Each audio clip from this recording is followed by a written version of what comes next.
جھوٹ اور گمراہی پھیلانے والوں کے لیے جواب۔ یہ دعویٰ کہ حضرت محمد صلی اللہ علیہ وآلہ وسلم نے تمام یہودیوں کو قتل کرنے کا حکم دیا ایک جھوٹ پر مبنی اور سیاق و سباق سے ہٹ کر بات ہے۔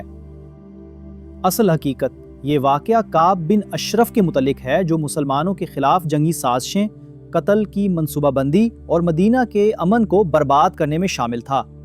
اس کا تعلق پوری یہودی قوم سے نہیں بلکہ ایک مخصوص خطرناک دشمن اسلام سے تھا۔ اسلام کا اصول قرآن کہتا ہے، جس نے ایک جان کو بغیر کسی جان کے بدلے یا زمین میں فساد کے بغیر قتل کیا تو گویا اس نے تمام انسانیت کو قتل کیا۔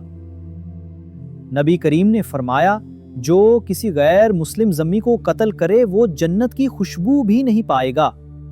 صحیح بخاری۔ اسلام یہودیوں یا عیسائیوں کے خلاف نہیں، ظلم و فساد کے خلاف ہے۔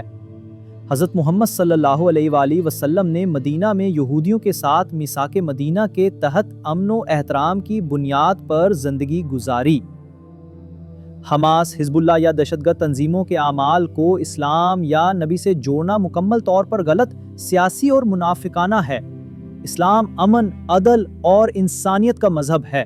دشمنی صرف ان سے ہے جو ظلم اور فساد پھیلائیں، مذہب کی بنیاد پر نہیں۔